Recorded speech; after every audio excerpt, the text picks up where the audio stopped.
Selamat pagi Bapak Ibu dikasih dalam Tuhan. Kita bertemu lagi untuk kita ibadah secara online. Biar pagi hari ini kita sama mengalami Tuhan yang sangat baik buat setiap kita. Dia selalu ada membawa kita dengan damai sejahtera, sukacitanya melimpah buat Bapak Ibu.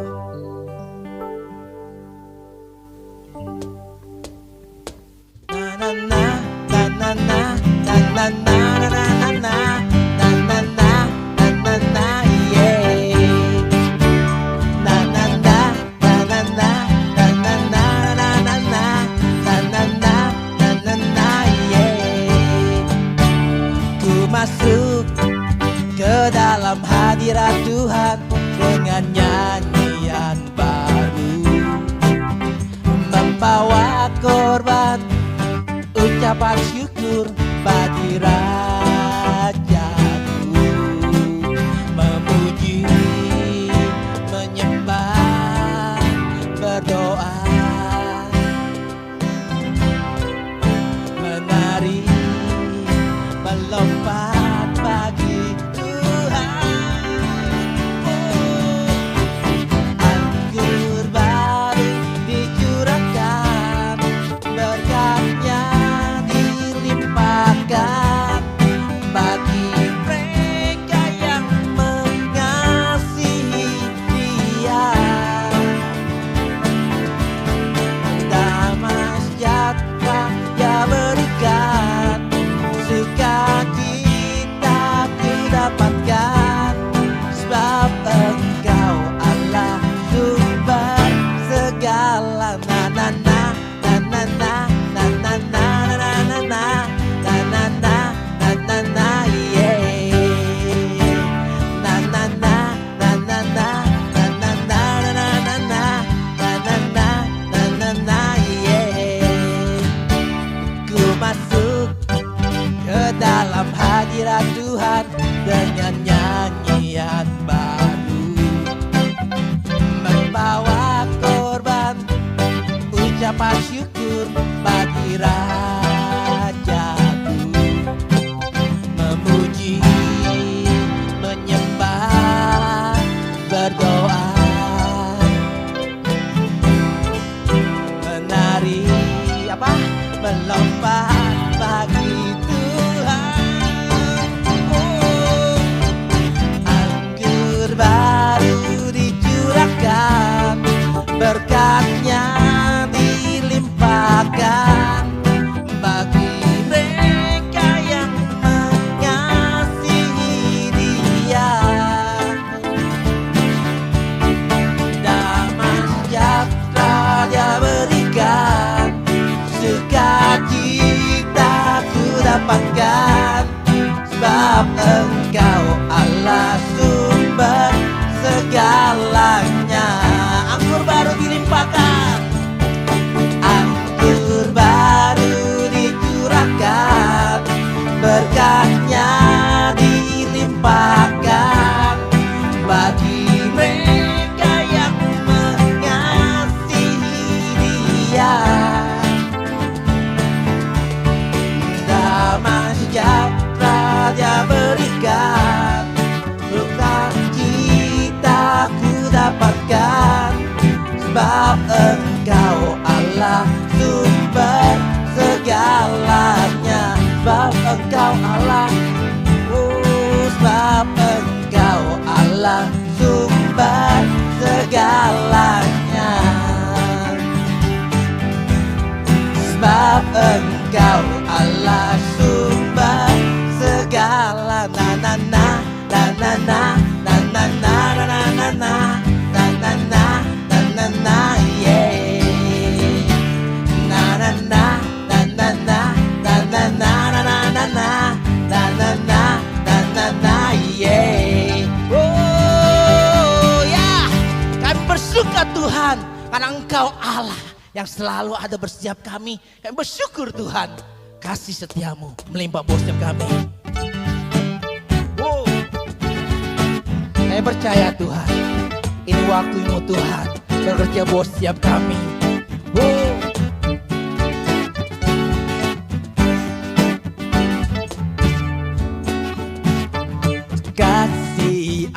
Allah tak berkesudahan, selalu baru setiap pagi.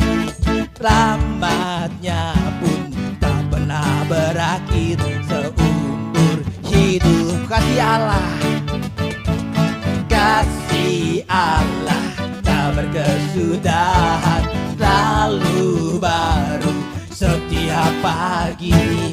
Rahmatnya pun tak pernah berakhir seumur hidupku. Dengan sukacita ku kan menari, dengan sorak-sorai memuji, ku naikkan pujian haleluya, nyanyi bagi Dia Sang Raja, nyanyi bagi Dia Sang Raja. Yes Tuhan, ya Engkau Allah Tuhan, kasih setiamu melimpah buat setiap kami. Kasih Allah tak berkesudahan, selalu baru setiap pagi. Rahmatnya pun tak pernah berakhir seumur hidupku. Dengan sukacita, dengan sukacita ku kan menari, dengan sorak-sorai memuji, ku naikkan pujian haleluya, nyanyi bagi Dia Sang Raja, nyanyi bagi Dia Sang Raja. Dengan sukacita, dengan sukacita ku kan menari, dengan sorak-sorai memuji, ku naikkan pujian haleluya, nyanyi bagi Dia Sang Raja, nyanyi bagi Dia Sang Raja. Kita percaya Allah ada bersama dengan kita, karena Dia memberikan kasih-Nya buat setiap kita, karena Dia Allah sumber segala-galanya. Yuk kita sama katakan bahwa kasih Allah gak pernah berhenti buat setiap kami. Ya sama yuk. Kasih Allah tak berkesudahan, selalu baru setiap pagi. Rahmatnya pun seumur hidupku. Kasih Allah tak berkesudahan, selalu baru setiap pagi. Rahmatnya pun tak pernah berakhir seumur hidup. Yuk. Kasih Allah tak berkesudahan, selalu baru setiap pagi. Rahmatnya pun tak pernah berakhir seumur hidup. Nyanyi bagi Dia Sang Raja, nyanyi bagi Dia Sang Raja. Dengan sukacita ku kan menari, dengan sorak-sorai memuji, ku naikkan pujian haleluya, nyanyi bagi Dia Sang Raja, nyanyi bagi Dia Sang Raja. Dan sukacita, dengan sukacita ku kan menari, dengan sorak-sorai memuji, ku naikkan pujian haleluya, nyanyi bagi Dia Sang Raja, nyanyi bagi Dia Sang Raja, nyanyi bagi Dia Sang Raja, nyanyi bagi Dia Sang Raja. Selamanya. Yes Tuhan.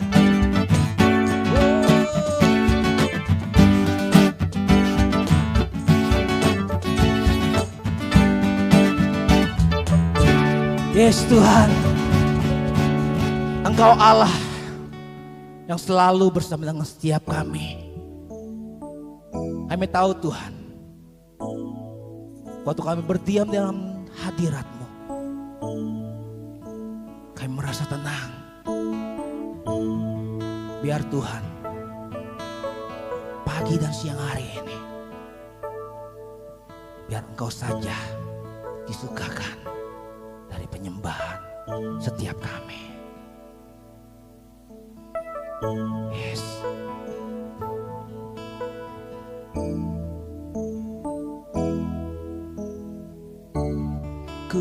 berdiam di kakimu, masuki hadiratmu. Yes Tuhan, kulihat kemuliaan-Mu, ku mencari wajah-Mu.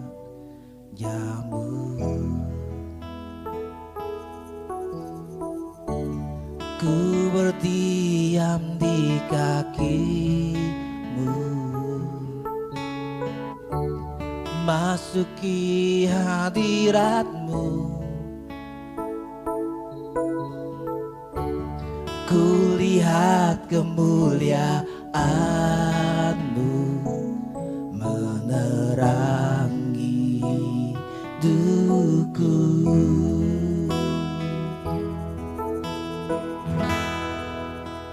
Segala yang ku ingini ku temukan di dalam-Mu,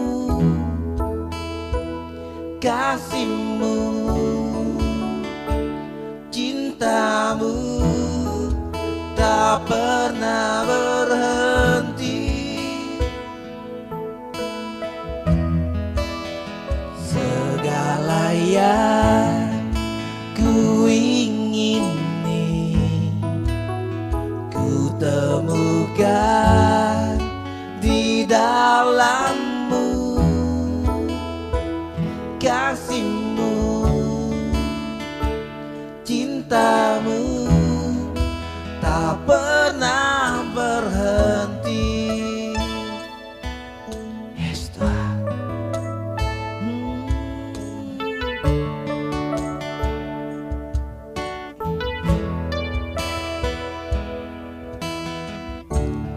Ku berdiam di kaki-Mu,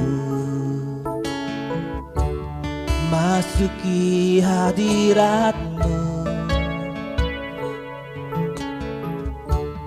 kulihat kemuliaan-Mu, ku mencari wajah-Mu.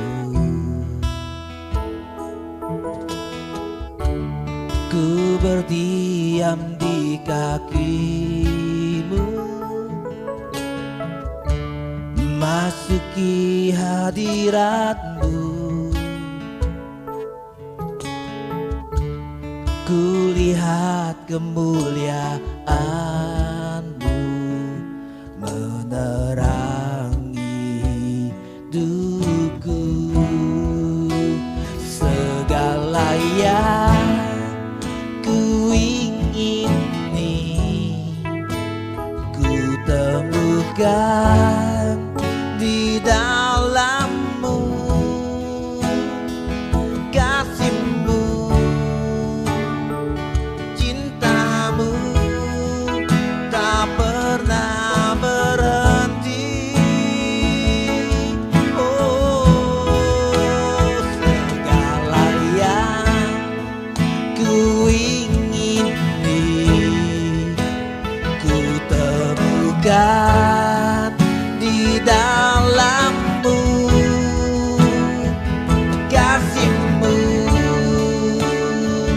cinta-Mu tak pernah berhenti. Segala yang kami inginkan Tuhan, segala yang ku ingini ku temukan di dalam-Mu, kasih-Mu, cinta-Mu tak pernah berhenti. Segala yang ku ingini ku temukan di dalam-Mu, kasih-Mu, cinta-Mu tak pernah berhenti.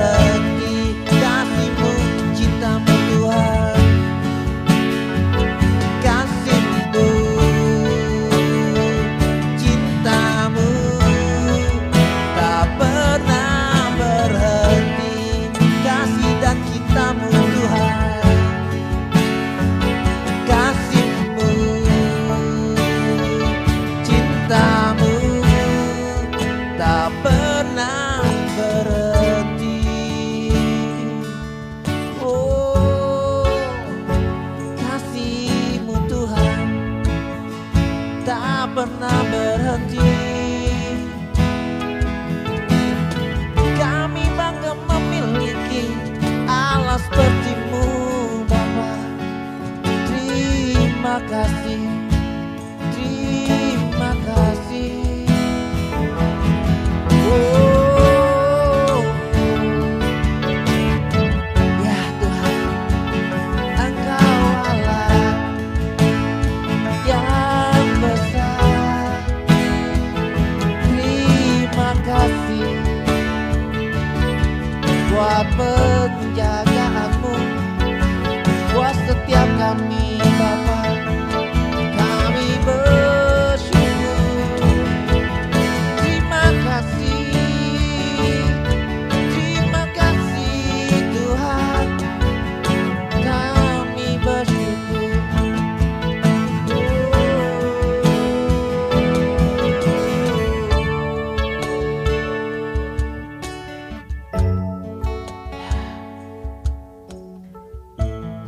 Ya Tuhan, nikmati Allah yang besar, Bapa penyertaku. Allah yang besar, Allah yang besar, Bapa penjagaku.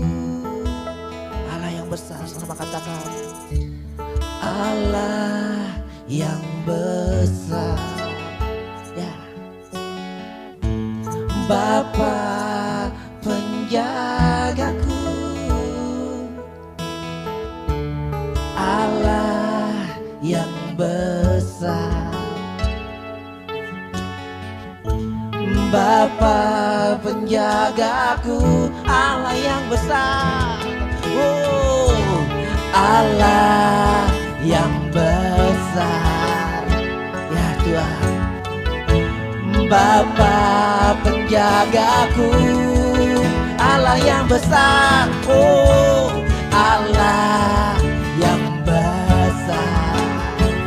Oh, Bapa penjagaku, Allah yang besar, Allah yang besar.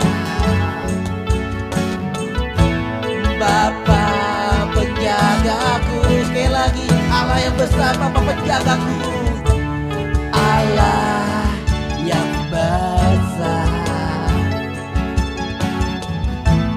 Bapa penjagaku. Ya, Kamu mau Tuhan hidup kami memiliki pikiran seperti Engkau. Semua yang benar, semua yang mulia, semua yang suci, semua yang kudus, semua yang patut dipuji. Pikirkanlah semuanya itu. Biar Tuhan, kami mau Tuhan melalui hari-hari kami bersama dengan Engkau, supaya kami Tuhan tidak memikirkan hal-hal yang negatif, tentang berita-berita yang Allah yang mungkin membuat kami lemah. Justru Tuhan, kami mau mengisi kebenaran di dalam pikiran hati kami. Kami bersyukur Tuhan, bahwa siang hari ini kami mau Tuhan terus dan terus mengalami Engkau Bapa Raja yang penuh kuasa. Terima kasih Yesus buat siang hari ini. Kami percaya Engkau Allah yang selalu bersama-sama dengan kami. Kami rindu Tuhan, biar kebenaran-Mu Tuhan itu memerdekakan setiap kami. Setiap kita yang haus dan lapar akan kebenaran firman Tuhan, sama-sama katakan amin. Shalom adik-adik yang dikasihi Tuhan. Senang sekali boleh berjumpa kembali dengan adik-adik sekalian. Bagaimana kabarnya? Apakah masih bersemangat di dalam Tuhan? Saya selalu berharap dan berdoa kita masih bisa tetap bersemangat di dalam situasi yang tidak menentu ini. Sebelum kita mulai, mari kita berdoa lebih dulu yuk. Tuhan Yesus, Allah sumber segala hikmat dan kasih karunia, sebentar kami akan mendengarkan sedikit firman-Mu Tuhan. Bukakan pintu hati kami, jadikan kami pendengar yang baik Tuhan. Jadikan tanah hati kami tanah hati yang mudah untuk menerima firman-Mu, supaya setiap benih firman yang ditaburkan tidak dicuri oleh iblis, melainkan ada di tanah yang gembur, sehingga bisa menghasilkan buah dan buahnya lebat dan buahnya tetap dan dirasakan manisnya oleh demikian banyak orang, sehingga banyak orang boleh datang dan mengenal Yesus karena kehidupan kami. Di dalam nama Yesus aku berdoa dan mengucap syukur. Amin. Shalom. Hari ini kita akan melanjutkan tentang seri yang bagi anak muda barangkali membosankan. Saya tahu banget gitu ya, Kak, anak muda suka tantangan. Kalau bulan ini kita belajar tentang yang namanya doa. Saya tahu this is not your preference, ini bukan pilihan pertamamu. Kalau boleh disuruh milih, pasti nggak milih yang namanya doa. Nah, tapi kenapa doa ini begitu penting? Jadi kemarin pada waktu di Komsel, saya cari-cari benda di sekitar saya kepikiran ini. Jadi benda yang saya punya dua tripod di depan saya. Tapi karena yang bisa saya tunjukkan adalah yang kecil, jadi doa bagi saya seperti tripod yang bisa menjaga kamera yang begitu mahal. Biasanya tripod nggak semahal kameranya, kecuali yang punya Sableng gitu ya, beli tripod yang mahal sekali. Ada juga yang mahal pakai karbon berjuta-juta. Tetapi yang common adalah tripod tidak semahal kita punya kamera. Jadi artinya begini, kalaupun kamu punya kehidupan yang mentereng luar biasa, yang bisa dilihat oleh banyak orang kasih aplaus kamu, orang semuanya memuji-muji kamu, bahkan mengikuti kamu, menjadikan kamu sebagai sebagai pionir atau sebagai orang begitu muncul gitu ya, langsung semua orang teriak-teriak histeris. Meskipun kamu punya kehidupan yang seperti itu, ketika kamu tidak punya dasarnya, apa yang terjadi? Semakin tinggi gedung dibangun, ketika dasarnya tidak kuat, akan menjadi tambah rapuh gitu ya. Jadi puji Tuhan kalau hari ini kita belum punya gedung yang tinggi. Kalau kamu belum punya gedung yang tinggi, hari ini kita punya kesempatan bareng-bareng untuk memperbaiki apa yang ada di dalam, yakni kehidupan doa kita, kehidupan pribadi kita dengan Tuhan. Jangan sampai kita punya kekuatan segede Simpson gitu ya, lalu kemudian apa yang dilakukan oleh dia menggunakannya untuk sesuatu yang tidak betul, sehingga dia berakhir dengan anti klimaks dan dia harus bunuh diri hanya untuk menegakkan nama Tuhan kembali. Padahal itu tidak perlu dia lakukan apabila dia menjalani hidupnya dengan baik. Mari kita buka dulu di dalam ayat hafalan kita di dalam bulan ini ya. Doa Bapa kami di dalam Matius 6 ayat 9 sampai 12. Saya bacakan, karena itu berdoalah demikian: Bapa kami yang di surga, dikuduskanlah namamu. Sudah minggu pertama. Datanglah kerajaanmu, jadilah kehendak-mu di bumi seperti di surga. Berilah kami pada hari ini makanan kami yang secukupnya. Nah, ini minggu lalu dijelaskan tentang kontenmen, tentang kecukupan. Hari ini giliran saya, dan ampunilah kesalahan kami seperti kami pun mengampuni yang bersalah kepada kami. Dan ampunilah kesalahan kami seperti kami pun mengampuni yang bersalah kepada kami. Tidak banyak orang yang suka dengan kata-kata mengampuni, tapi banyak orang suka dengan kata-kata diampuni. Why is that? Kenapa seperti itu? Karena setiap kita, sadar atau tidak sadar, saya yakin kamu sadar, kita semua punya kesalahan. Dan kita berharap bahwa dengan kesalahan-kesalahan kita, orang bisa mengampuni kita. Betul nggak ya? Apa Anda berharap bahwa semua orang balas dendam dengan Anda? Enggak ya, enggak ada orang yang segila itu. Semua orang ketika dia melakukan kesalahan, apa yang dia expect?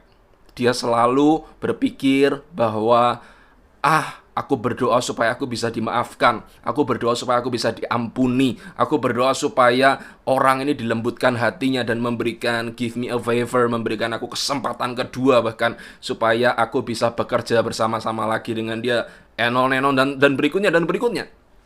Masalahnya adalah ketika ada orang yang bersalah kepada kita, seperti yang diberikan perumpamaan oleh Tuhan Yesus yang tidak sempat kita baca hari ini. Ada orang yang berhutang kepada dia, ada orang yang berhutang kepada raja lalu hutangnya dibebaskan. Tapi ternyata orang ini punya hutang juga, menghutangi orang lain juga ternyata dia. Dan ketika dia bertemu dengan orang yang menghutangi, yang berhutang kepada dia, apa yang dilakukan orang ini sangat jahat. Dia memukuli orang itu, dia menyiksa orang itu, sampai orang itu pokoknya orang ini harus bayar utangnya, gitu ya. Dia diampuni, tapi dia tidak sanggup untuk memberikan pengampunan kepada orang lain. Dan bukankah seperti itu yang sering kita lakukan di dalam kehidupan ini? Jangan melihat orang ini terlalu buruk gitu ya, karena apa yang Tuhan ceritakan tidak ada di awang-awang, tidak ada, ini ceritanya orang-orang di galaksi nebula atau yang lain, bukan. Tetapi dia menceritakan apa yang terjadi dan akan terjadi. Jadi ini adalah masalah kita sehari-hari. Kita biasanya ngemis-ngemis untuk pengampunan, ya kan? Apalagi kita yang sudah agak gede, banyak bikin salah, kita ngemis-ngemis kalau boleh saya dimaafin, kalau boleh saya dimaafin. Tetapi in other side, kita susah banget kalau disuruh mengampuni orang lain. Saya akan share kata-kata Yesus yang lagi-lagi yang susah dimengerti gitu ya. Yang orang kalau baca ini biasanya apa sih gitu ya maksudnya Tuhan Yesus. Sorry. Lukas 6 ayat 29. Barang siapa menampar pipimu yang satu, berikanlah juga kepadanya pipimu yang lain. Dan barang siapa yang mengambil jubahmu, biarkanlah juga yang mengambil bajumu. Nah, ada yang bilang amin enggak dengan ayat ini? Nah, ini biasanya susah banget ya cari orang yang bilang amin. Kalau ada orang nampar kita di sebelah kiri, kasih yang kanan gitu ya, supaya stereo atau gimana maksudnya Tuhan Yesus. Dia berkata tentang yang namanya pengampunan. Pengampunan berarti let go. Pengampunan berarti artinya kalau orang itu pun menyakiti saya kembali in the same way, dengan cara yang persis sama gitu ya, maka saya harus bisa tetap mengampuni dia. Saya ulangi lagi, pengampunan yang diajarkan oleh Tuhan Yesus adalah meskipun orang yang sudah kita ampuni dia melakukan kesalahan yang persis sama, di mana itu sangat menyebalkan, kita harus tetap bisa mengampuni. Misalkan ada orang yang dengan tidak sengaja begitu ya, dia menjatuhkan minumannya di baju kita, di pesta, di sebuah pesta, lalu kita malu, semua orang melihat kepada kita, dan Anda mikir-mikir, saya lupa, di baju saya kemarin ada sebuah kemeja, di mobil saya ada sebuah kemeja yang belum terpakai karena saya akan keluar kota dan sebagainya. Akhirnya saudara pergi ke mobil dan saudara ganti baju satu-satunya yang lain gitu ya. Jadi baju yang tadi kena minuman saudara sudah taruh. Dan ketika saudara naik lagi di hall itu, di dalam pernikahan itu, orang yang sama membawa minuman gitu ya, menumpahkan itu untuk kedua kalinya ke baju saudara. Dan saudara ngerti bahwa saudara nggak punya baju lagi. What's your response? Apa respon kita kalau sudah seperti itu? The same mistake dilakukan dua kali. Tuhan berkata, aku mau kamu bisa let go. Aku mau kamu bisa mengampuni. Aku mau segala sesuatu yang pahit dan tidak baik berhenti di anak-anak Tuhan. Nah, ini ada sebuah cerita lucu. Teman-teman ada yang suka lihat film kungfu nggak ya? Gitu ya. Suka nggak lihat film kungfu gitu? Saya suka sekali lihat film perang. Kalau film kungfu kelihatannya bukan zaman saya. Mungkin zamannya Kak Hendro, zamannya siapa lagi ya? Ya zamannya yang Kak Rudi, Kak Nika gitu ya, sudah agak tua gitu ya. Tapi kalau saya dulu nggak menangin banyak film kungfu sih. Cuman biasanya seperti ini film kungfu. Jadi waktu saya kecil dulu memang sempat beberapa kali nonton serial kungfu, tapi setelah agak besar sudah nggak ada gitu ya. Ini alibi saya gitu kan. Saya nggak banyak nonton film kungfu. Tapi biasanya begini, ketika ada film kungfu, ada pemeran bapak-bapak dibunuh oleh musuhnya. Lalu ketika bapak-bapak ini hampir mati gitu ya, ditanyai oleh anaknya, Pak, jangan mati dulu Pak. Bapak harus bilang dulu sama saya, siapa yang sudah membunuh Bapak? Gitu ya. Lalu bapaknya bilang, anakku, yang membunuh aku adalah Kueceng, begitu ya. Misalkan dia, lalu anaknya akan mencari Kueceng, gitu ya. Dia akan bunuh Kueceng, lalu akan ada adu pedang, teng teng teng teng teng teng, dan pada akhirnya Kuecengnya tertusuk dan kemudian Kuecengnya tidur untuk selama-lamanya. Dan seperti biasanya film kungfu, Kuecengnya nggak mati ternyata, baru luka dalam begitu ya. Jadi dia nunggu anaknya, lalu anaknya muncul, Daddy, apa yang terjadi kepadamu?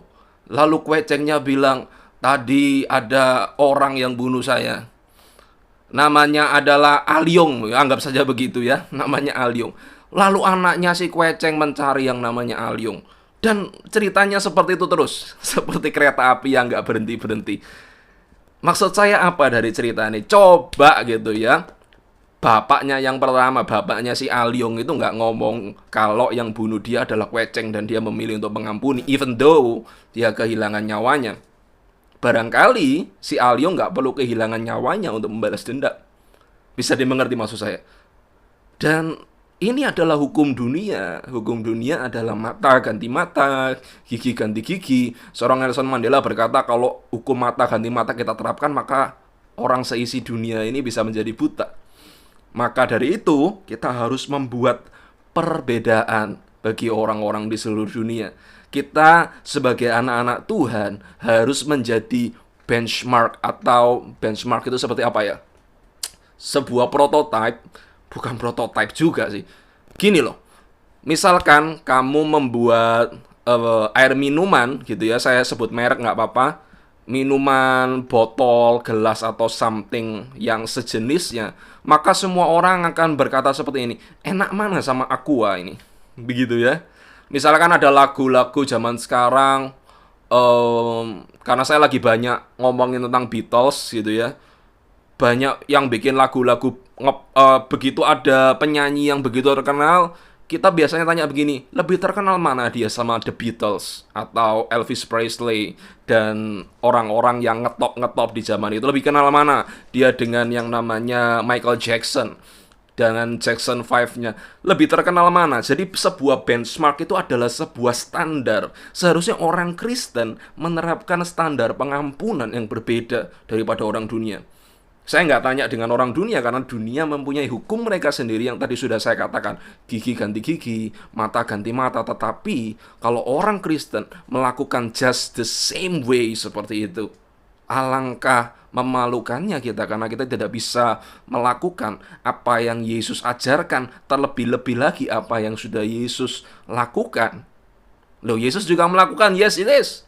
Yesus kehilangan nyawanya di atas kayu salib. Dia mengatakan kalimat yang sangat glorious, yang sangat indah, yang sangat tidak mungkin ditiru oleh orang lain. Dia berkata seperti ini, Bapa, ampunilah mereka, sebab mereka tidak tahu apa yang mereka lakukan. Itu yang Yesus katakan kepada mereka, kepada doa Yesus kepada Bapa untuk mengampuni orang-orang yang saat itu membunuh dia. Apakah orang-orang itu tidak sadar? Saya nggak yakin gitu ya. Apakah orang-orang itu sedang mabuk pada saat dia memukuli Yesus, pada saat dia menghajar Yesus, pada saat dia mencambuk Yesus? Saya nggak yakin bahwa orang-orang itu nggak ngerti apa yang dia lakukan.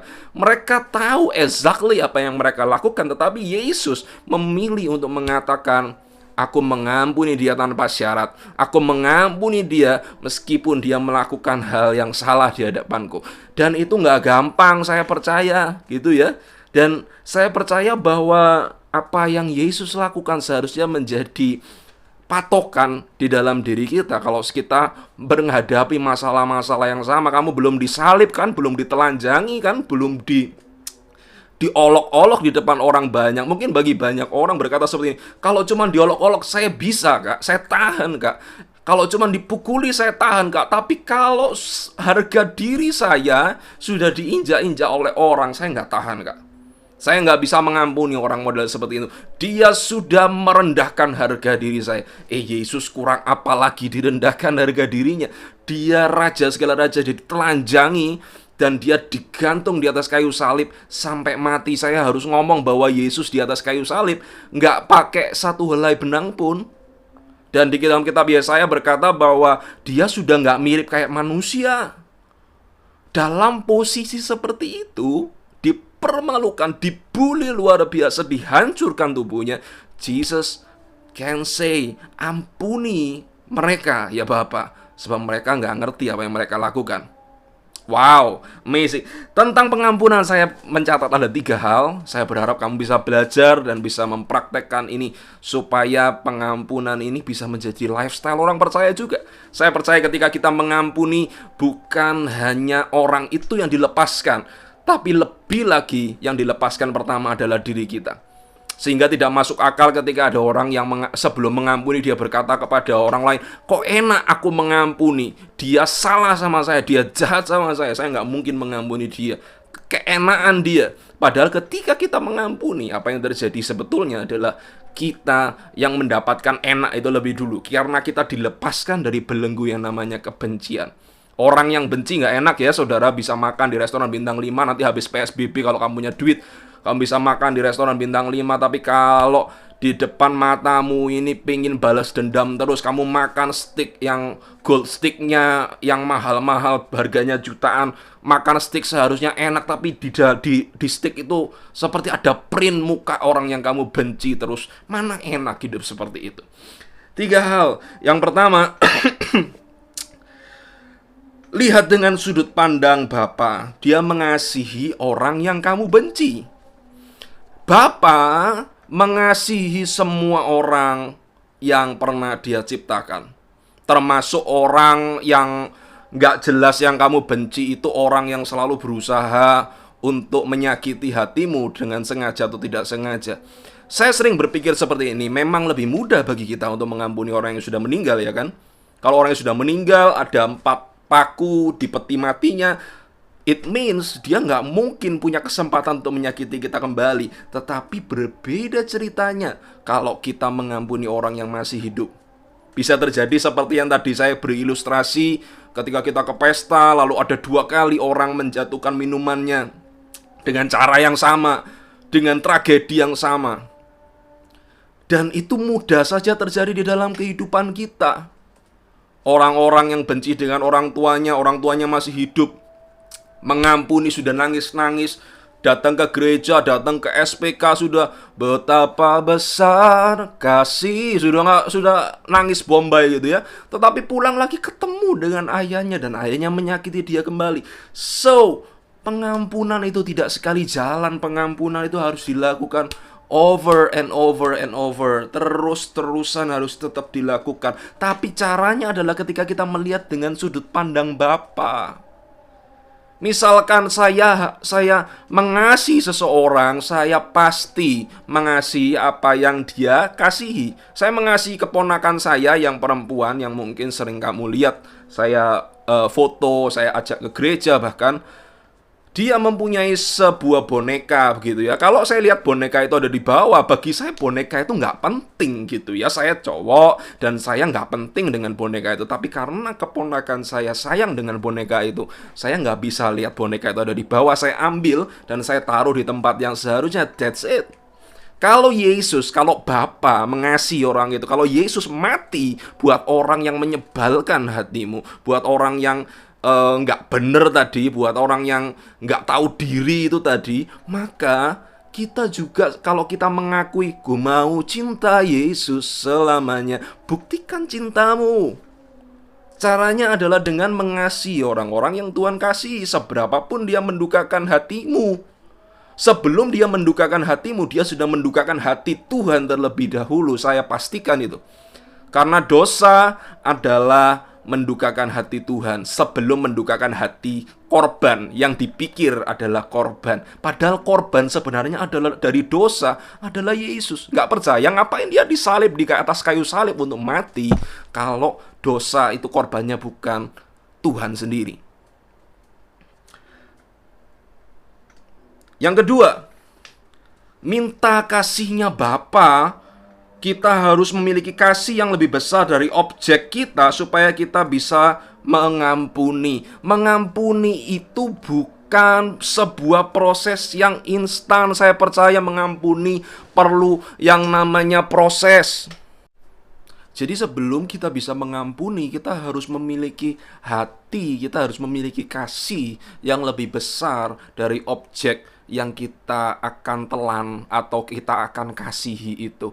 Seandainya, kenapa sih kok orang tua seringkali disakiti oleh anaknya dan orang tua itu tidak masalah dengan itu? Dia tetap menyayangi anaknya, dia tetap ngobrol dengan anaknya, dia tetap show his love, tetap menunjukkan kasihnya kepada anaknya. Jawabannya adalah karena dia memiliki kasih yang lebih besar untuk anaknya. Ibunya memiliki kasih yang besar. Kenapa? Dia sudah buktikan itu dengan dia melahirkan anaknya dengan taruhan nyawa ketika dia melahirkan kita semua. Oleh sebab itu ketika kita menyakiti hati mereka dengan lebih mudah begitu ya, bukan berarti ada ibu yang tidak membenci anaknya, tapi mereka lebih mudah untuk mengampuni kita. Kenapa? Karena dia sudah punya platform, dia sudah punya yang namanya kasih yang besar yang dia sudah buktikan kepada setiap kita. Kalau kita tidak punya kasih sebesar itu, bagaimana, Kak? Mudah saja. Nunut saja dengan kasihnya Bapa, minta kasihnya Bapa untuk hadir di dalam sini. Suatu cara yang sederhana yang sering saya lakukan ketika saya berhubungan dengan orang-orang yang menjengkelkan gitu ya. Rasanya kalau enggak mukul, kalau enggak mecat gitu, kelihatannya kok berdosa. Tapi yang saya lakukan dengan orang-orang seperti itu, saya biasanya berdoa doa yang sederhana seperti ini. Tuhan, berikan dendi matamu supaya aku bisa melihat dengan sudut pandang Allah di dalam kehidupanku. Nah, mulai sejak saat itu, ketika saya kalut, saya berdoa seperti itu, tiba-tiba pemandangan saya berubah. Saya melihat orang itu dengan cara yang berbeda. Saya mulai memikirkan, dia punya orang tua, dia punya anak, dia punya istri. Loh gimana saya harus pikirkan orang ini? Saya nggak boleh semena-mena dengan orang ini dan sebagainya.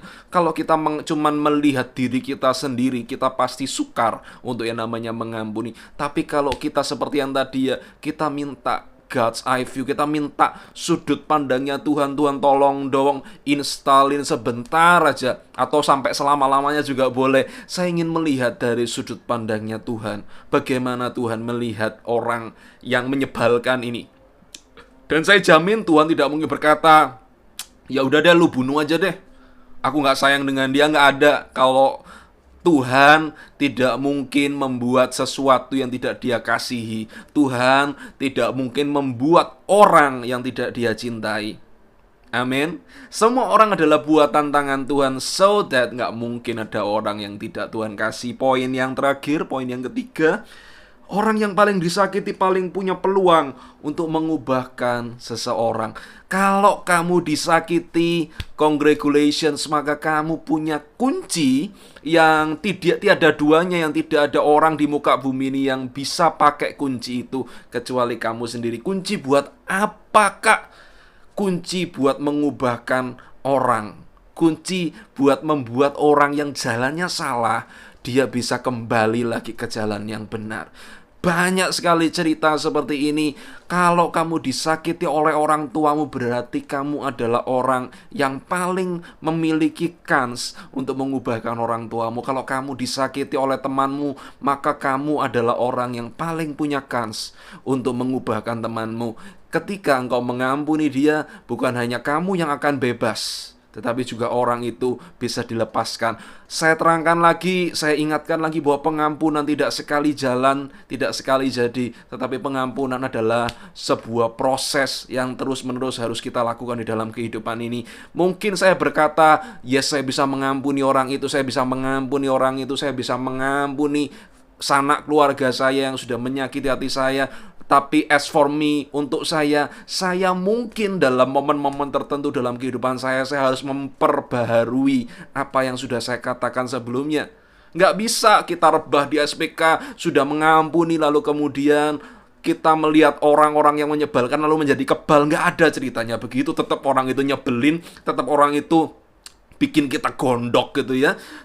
Nah ini, kalau kita terus melekat sama Tuhan di dalam doa, saya percaya bahwa kita bisa mengampuni orang lain dengan mudah gitu ya. Mudahnya ini agak nekan segi mudah gitu ya. Kita anggap saja mudah, padahal saya yakin juga nggak mudah. Tetapi saya yakin anak-anak DLC orang-orang yang luar biasa, jadi Anda pasti bisa melakukannya.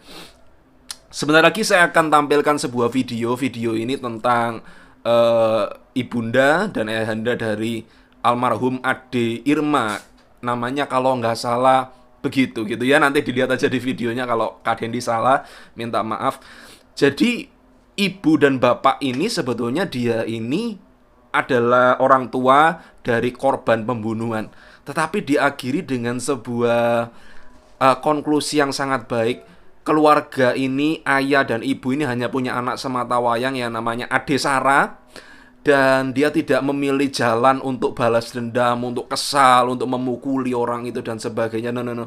Malah dalam beberapa kesempatan kedua orang tua ini memilih untuk menjenguk tersangkanya yang hari ini sudah dihukum seumur hidup. Dan apa yang dilakukan orang tua ini, dia menunjukkan kasihnya. Dia berkata, aku mengasihi kamu. Nanti dilihat aja di videonya. Yang tidak ada di videonya ini, beberapa kali orang tua ini malahan dia memasakkan tersangka atau terdakwa atau terpidana yang sudah jelas-jelas membunuh anaknya. Sampai si terpidana ini nggak berani makan. Kenapa ya? Karena mereka mungkin takut diracun. Mana ada orang sebaik itu. Tetapi ketika kita bertaut dengan Tuhan, saya percaya ada kisah yang begitu luar biasa. Dan sebentar lagi ketika kamu lihat, coba perhatikan betul. Apakah kita pernah mengalami situasi seperti mereka? Saya pikir kok tidak. Saya juga tidak pernah diperlakukan sampai orang yang saya kasih dibunuh dengan cara yang sangat keji seperti itu, tetapi tetap bisa menunjukkan kasihnya. Oke, tidak berlama-lama, silakan ditonton. Saya sebagai orang yang percaya, yang kenal dekat sama Tuhan, saya selalu beranggapan bahwa semuanya akan menyenangkan buat saya. Tetapi ketika kami mendengar bahwa ada orang yang melakukan kejahatan kepada anak kami sehingga Sarah meninggal gitu, saya nggak percaya kenapa Tuhan dengan janjinya untuk menyertai kami, kok sampai Sarah mati terbunuh gitu. Saya menyalahkan Tuhan dan saya marah sama Tuhan. Saya tidak pernah membayangkan juga bahwa anak semata wayang kami dipanggil lebih cepat dari saya sama istri saya. Orang tua itu seperti masa lampau kita, bahwa orang tua meninggal kita masih punya harapan ke depan untuk membentuk keluarga, untuk punya anak. Tapi pada saat ditinggal anak, masa depan itu udah nggak ada. Dan pada saat di RSCM itu saya melihat suatu penglihatan. Saya berdiri di sebuah arena pertandingan, banyak sekali penontonnya. Lalu saya melihat seorang pria, dia berkata, engkau harus mengasihi musuhmu, kalau tidak keselamatanmu akan dicabut. Jangan membalas kejahatan dengan kejahatan. Allah itu kasih, akulah dia. Aku tidak dapat menyangkal diriku. Aku menciptakan manusia serupa gambarku. Jadi kamu kuat. Lalu saya tertawa. Kuat, saya bilang gitu. Kalau aku dicaci maki, aku masih kuat. Kalau aku dihina, aku masih kuat. Kalau aku dipermalukan di depan orang, aku masih kuat. Tapi kalau ini, nanti dulu Tuhan. Saya akan pukul-pukul dulu. Setelah itu saya akan biarkan mereka. Itu yang ada di dalam pikiran saya dan keinginan saya. Lalu Bapak bilang begini, aku sayang mereka. Dan itulah yang membuat aku menangis banget. Bapak, engkau tega. Engkau seharusnya bilang sayang sama aku, sama Sarah. Jangan bilang sayang sama mereka. Mereka kan udah jahat sama Sarah. Seharusnya Bapak menghibur aku. Lalu Bapak bilang, engkau anak sulung yang iri hati. Cuman waktu datang ke RSCM itu, saya merasa tenaga saya itu, saya begitu lemas gitu loh. Saya secara pribadi seperti tidak ada tenaga. Saya berhadapan dengan dia setelah dia dinyatakan sebagai pelaku. Dia masih di rumah duka. Sosok Kak Sifah yang begitu kecil sampai saya jagain kurang lebih 3 atau 4 orang dengan 1 security. Saya bisa membalas, ada kesempatan, tapi saya tidak memakai hak saya untuk membalas itu secara langsung. Pembalasan itu bukan hak saya, tapi hak Tuhan. Lalu saya juga mendapat penglihatan ketika pemakaman itu saat Sarah mau dikuburkan. Saya berdoa begini, Tuhan kuatkan aku, Tuhan kuatkan aku. Ini terakhir kalinya aku lihat Sarah akan dikubur. Jadi saya itu diseret pelan-pelan seperti saya masuk ke kolam. Dan airnya itu adalah air kasihnya Bapak. Saya tahu rasanya kasih Bapak yang luar biasa. Saya tahu hatinya Bapak itu, Hafid dan Asifah itu adalah anak-anak Bapak juga. Jadi Bapak itu sedih, aduh nak kenapa sampai engkau melakukan hal yang jahat. Jadi Bapak mau mengambil mereka berdua untuk kembali ke dalam dekapannya dengan hal yang benar. Jadi saya bilang, sudah Bapak, jangan engkau tarik aku lagi lebih dalam untuk merasakan kasih-Mu. Bapak bilang, setiap hari aku menangis untuk setiap perbuatan manusia yang berbuat jahat. Saya bingung, Tuhan, setiap hari Engkau gak capek ya nangis ya. Pantas saja Bapak memberikan Yesus untuk menyelamatkan manusia. Karena saya tahu, luar biasa. Saya bilang, Bapak sudah, jangan Engkau tarik aku lebih dalam lagi. Aku ini mamanya Sarah, aku gak pengen orang anggap aku edan, saya bilang begitu. Manalah mungkin saya berani mempunyai rencana yang jahat kepada orang yang Bapak kasih. Jadi orang kadang-kadang sering bertanya-tanya, loh kalau udah mengampuni ya udah nggak usah ngotak-ngatik tentang proses hukum. Kalau melihat orang bersalah kita nggak menegur, nggak ngasih tahu, kita ikut bersalah juga. Orang berbuat salah, tapi sampai berbulan-bulan tidak mau mengakui kesalahannya. Saya meyakini bahwa kalau orang sama sesamanya tidak mau kesalahannya, apalagi sama Tuhan yang nggak kelihatan. Yang menyelamatkan kehidupan dia di kehidupan kekal bukan karena proses hukum. Jadi segeralah mengakui kesalahannya, bertobat dan meninggalkan kejahatan-kejahatan yang sudah mereka lakukan untuk berbalik sama Tuhan. Bukan hanya rutinitas ibadah, tapi punya relasi secara khusus sama Tuhan. Tadinya aku udah mau mengampuni, tapi aku mau tetap, udah biar aja, aku gak mau ketemu, gak mau apa sama mereka berdua. Tapi ketika aku dikasih hati yang baru, aku menjadi tahu aku sayang sama mereka seperti Bapak sayang. Dan aku tahu itu bukan asalnya dari dalam diriku. Ini loh, aku tuh punya rencana yang kayak gini. Kebaikanku itu luas sekali. Jadi engkau harus belajar dariku. Jadi aku sebetulnya juga dibentuk.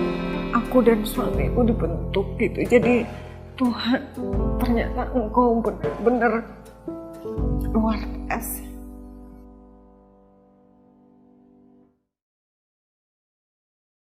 Apa yang saudara lihat tadi? Saya percaya ada sesuatu yang berbicara di dalam diri saudara. Saya percaya bahwa dalam tayangan tadi, saya tadi siang melihat tayangan itu dan saya tanpa terasa saya mulai berbesmili gitu ya, bahasa Jawanya, saya mulai hampir keluar air mata saya. Saya berpikir kok bisa gitu loh. Kok bisa ada orang yang seperti itu? Kalau saya ada di posisi beliau, apalagi saya menjadi ibunya dan saya hanya mempunyai 1 anak, saya nggak akan bisa mengampuni orang ini. Ini menunjukkan kepada kita bahwa pengampunan adalah keputusan.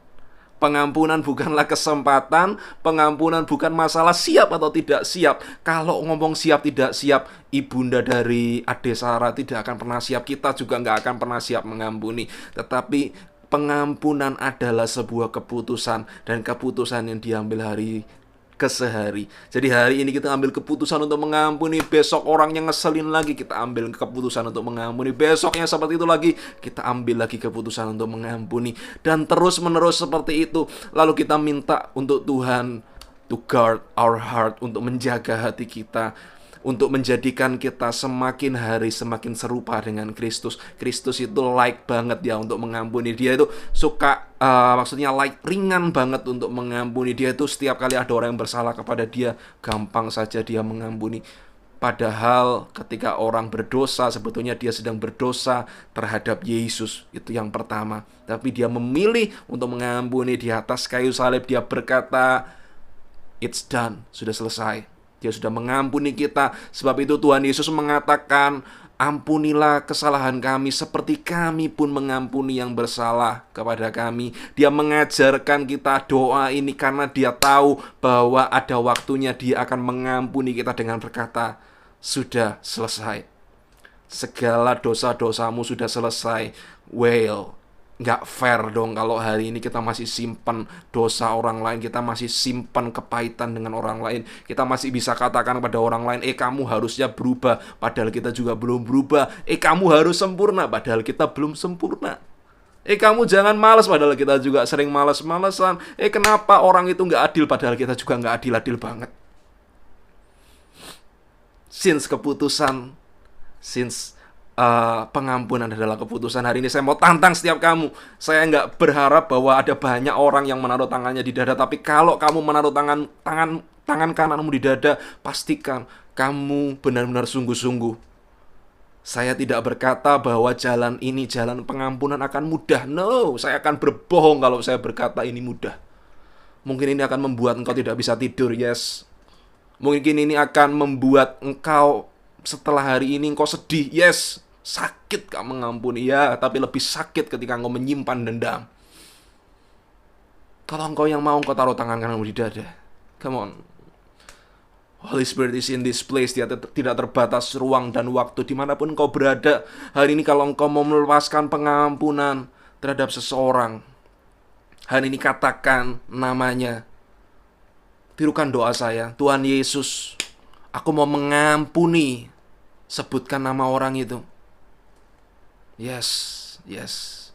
Apapun yang sudah dia kerjakan, apapun yang sudah dia lakukan untuk menyakiti hatiku, mulai hari ini aku tidak izinkan lagi kebencian tumbuh di dalam hatiku dan menggerogoti hatiku.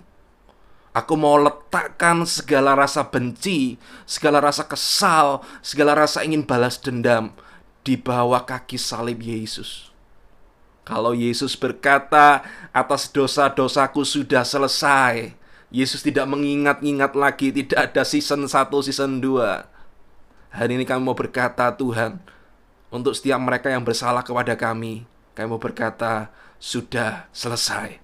Kami mau berkata, kami mau bebaskan diri kami lebih dahulu, Tuhan. Kami tidak mau hidup dalam kebencian. Dan setelah hari ini, Tuhan, kami siap untuk menjadi agen-agen kerajaan Allah. Kami akan membebaskan orang-orang itu juga, karena kami tahu saat kami disakiti oleh orang tersebut, Tuhan, kami adalah orang yang paling punya peluang untuk mengubahkan orang itu. Use us, pakai aku Tuhan, pakai kami Tuhan, menjadi sarana supaya orang itu tidak binasa, melainkan beroleh hidup yang kekal. Di dalam nama Yesus aku berdoa dan mengucap syukur. Amin.